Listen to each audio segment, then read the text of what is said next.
এই আমার পাওয়ার ব্যাংকটা দেখেছো? আমার অফিসের জন্য দেরি হয়ে যাচ্ছে আর তুমি শুয়ে শুয়ে চ্যাটিং করছো। তোমার কি বিবেক বুদ্ধি বলে কিচ্ছু নেই? কি হলো, কিছু বলবে তো?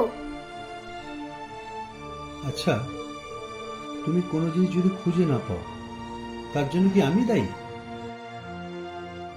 বাই দ্য ওয়ে, আমি এখানে কিন্তু চ্যাট করতে বসিনি।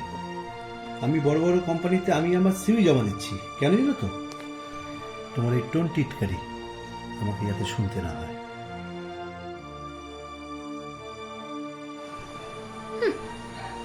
গত 6 মাস ধরে কতই নাটক দেখলাম তোমার। এবার একটু স্ক্রিপ্টটা চেঞ্জ করো। আসল কথা কি জানো, অলস লোকের কোথাও ঠাঁই হয় না। আর যত দোষ আমার টোনের। অলস মানে? তুমি কি বলতে চাইছো? তুমি আমাকে কি বেকার দেখে বিয়ে করেছিলে? প্রথম প্রথম তো এমন ভাব করতে তুমি আমাকে না পেলে নাকি তোমার জীবনটাই বৃথা। আর যেই 6টা মাস আমার চাকরিটা চলে গেল তখন তোমার আমি আসল রূপটা দেখতে পাচ্ছি। আসল রূপ মানে? আমি কি এমন ভুল বলেছি? হ্যাঁ, তুমি তো এখন বাড়িতে বেকার বসেই আছো আর আমাকে ট্রেনে বাসে চেপে ধাক্কাধাক্কি করে অফিস যেতে হয়। তুমি তো বাড়িতে বসেই থাকো। তুমি কি একটু পারো না আমার টিফিন বক্সটা ব্যাগে একটু গুছিয়ে দিতে? মালতী দি তো কখন রান্না করে চলে গেছে। তোমার এখন এইসব কাজ করলে তোমার মান সম্মান চলে যাবে। তার মানে এখন থেকে এই বাড়িতে আমার থাকতে গেলে খেতে গেলে একটা একটা কাজের লোকের মতো আমাকে তোমার 5-4 মাস খাটতে হবে, তাই তো? তুমি বুঝিয়ে দিলে একটা বেকার স্বামীর মূল্য তোমার কাছে কি। আর এক মুহূর্ত আমি এই বাড়িতে আর থাকবো না। যতদিন না জব পাই ততদিন এই মুখ আমি তোমাকে কোনোদিনও দেখাবো না। হ্যাঁ, যাও যাও, আমার কাউকে প্রয়োজন পড়বে না। আমি একা ভালোই থাকবো। আমরা মেয়েরা যে কাজটা হাসি মুখে করি সেই কাজগুলো করতে তোমাদের মেল ইগো হার্ট হয়। তোমরা মেয়েরা যে চাকরিটা করো সেটা শুধুমাত্র তোমাদের শখ মেটাবার জন্য করো।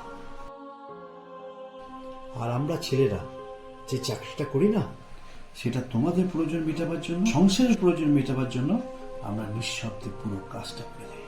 তখন কিন্তু আমাদের মুখে সামান্য আওয়াজ পর্যন্ত থাকে না। আর হ্যাঁ, এই 6 মাস যে সংসার খরচ হয়েছে না তার মধ্যে কিন্তু আমার সেভিংসের টাকাটাও ছিল। হ্যাঁ, যাও যাও, তোমার মতো দেখা আছে কত। তোমার সব টাকা আমি সুদে আসলে মিটিয়ে দেবো। স্যালারিটা পাই না একবার, তখন মুখে ছুঁড়ে মারবো টাকা।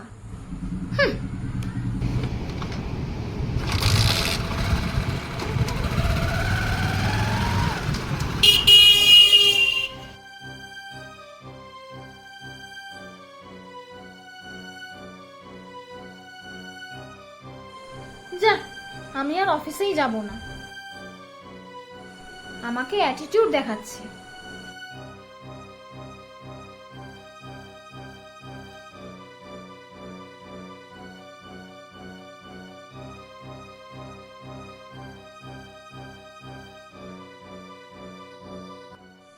হ্যাঁ রাজীব, হ্যাঁ তুই কোথায় আছিস?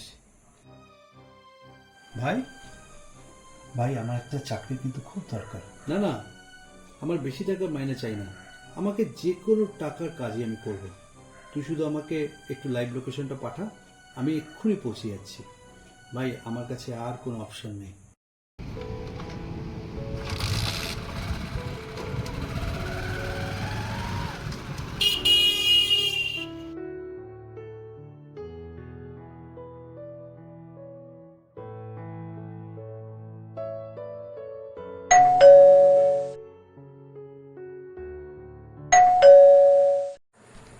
হয়ে গেল? দম ফুরিয়ে গেল? এত তাড়াতাড়ি বউয়ের কথা মনে পড়ে গেল? জানতামই তো। গুড মর্নিং ম্যাম, আপনার একটা পার্সেল ছিল। পার্সেল আমার? ভিতরে আসুন।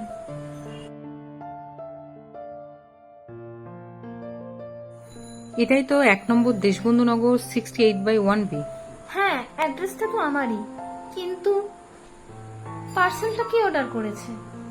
মিস্টার অভিজিৎ দাশগুপ্ত। হ্যাঁ, আমার হাজবেন্ড। উনি এই অর্ডারটা করেছেন। প্লিজ নিন, আর উনি অনলাইন পেমেন্টটা করে দিয়েছেন। এই দেখুন না, এই ওফ শিট, আমার ফোনটা চার্জ শেষ হয়ে গেছে। আমার খুব আর্জেন্ট কল করার আছে, একটু যদি চার্জ দিয়ে দিতেন। নিশ্চয়ই, আসুন আপনি বসুন। ঠিক আছে ঠিক আছে, আমি বসছি। যদি কিছু মনে না করেন, আমার ফোনটা যতক্ষণ চার্জ হচ্ছে একটু কি ফোনটা পাওয়া যাবে? হ্যাঁ অবশ্যই। Thank you. হ্যালো, শোনো না, আমি স্নেহা বলছি। আমি একটা ম্যামের ফোন থেকে ফোন করছি। আসলে আমি এই ম্যামের বাড়ি আসার সময় আমার গাড়িটা খারাপ হয়ে গেছে, আমি সেটা গ্যারেজে দিয়ে এসেছি, আর সার্ভিস ব্যাগটা ওখানে দিয়ে এসেছি। তুমি একটু রান্নাটা করে রেখো, হ্যাঁ? আমার একটু মনে হয় ফিরতে দেরি হয়ে যাবে। হ্যাঁ হ্যাঁ, আমি সব নিয়ে আসবো, তুমি চিন্তা করো না, ঠিক আছে? আচ্ছা আচ্ছা, রাখছি আমি। Thank you ma'am. যদি কিছু মনে না করো, একটা কথা বলবো। হ্যাঁ বলুন না। তুমি কি বিবাহিত? হ্যাঁ। তাহলে এখন তোমার স্বামী বাড়িতে, উনি কাজে যান কখন? আর তুমি ডেলিভারির কাজ করো? আপাতত ও বেকার, তাই আমার পাড়ার এক দাদা আমাকে ডেলিভারির কাজটা জোগাড় করে দিয়েছে। ও, তার মানে তুমি এখন সংসারের রোজগেরে, আর তোমার স্বামী ঘরে বসে বসে আরাম করে। না না, আমি বাইরের কাজ করি বলে ও ঘরে সব কাজ করে রাখে, ইভেন ও রান্নাও করে রাখে। আমিও করি মাঝে মধ্যে সময় পেলে। ও, তার মানে তুমি এখন পুরুষদের কাজ করছো, আর তোমার স্বামী মেয়েদের কাজ করছে। কি যে বলেন না ম্যাডাম, কাজের গায়ে কি আবার কারো নাম লেখা থাকে যে এটা ছেলেদের কাজ, এটা মেয়েদের কাজ? এখন তো মেয়েরাও পাইলট, আবার ছেলেরাও মাস্টার, সে তাহাতে কি হয়েছে? কাজ তো কাজই না। আসলে ও 3 মাস ধরে ঘরে বসা। ওই কিন্তু এই বিয়ের 3টে বছর সিকিউরিটি গার্ডের চাকরি করে সংসারটা চালাতো, আর এখন এই বেকার বলে আমি এই কাজটা করছি। আর ও চায় একটা অফিসিয়াল জব করতে, তারই প্রিপারেশন নিচ্ছে। আচ্ছা, তোমার কি একটু রাগ হয় না স্বামীকে বসিয়ে বসিয়ে খাওয়াতে? রাগ? রাগ হবে কেন? এই বিয়ের পর 3টে বছর ওই তো সংসার চালিয়েছে, কই ও তো কোনোদিন আমার উপর রাগ হয়নি। তাহলে আমি আজ কেন ওর উপর রাগ দেখ? তোমার কথা শুনে না আমি অবাক হয়ে যাচ্ছি। ম্যাম দেখুন, আমার মনে হয় ফোনটা চার্জ হয়ে গেছে। আমার আসলে আরো জায়গায় ডেলিভারি দিতে হবে, তো তার মধ্যে গাড়িটাও খারাপ হয়ে গেছে, তাড়াতাড়ি যেতে হবে। হ্যাঁ দিচ্ছি। Thank you so much ma'am. ও, প্যাকেটে দেখলাম আজকে আপনার অ্যানিভার্সারি। হ্যাপি অ্যানিভার্সারি ম্যাম, খুব ভালো থাকবেন। Thank you.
হ্যালো।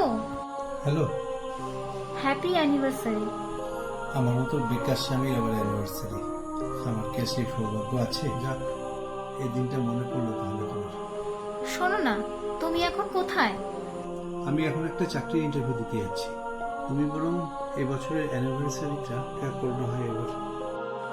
তোমাকে ছাড়া কি অ্যানিভার্সারি হয়? অ্যানিভার্সারি গিফটটা তো পেয়ে গেলাম, তুমি কোথায়? তোমাকে আর কোথাও চাকরির ইন্টারভিউ দিতে হবে না, তুমি এক্ষুনি বাড়ি চলে আসো। ঠিক আছে, আমি আসছি।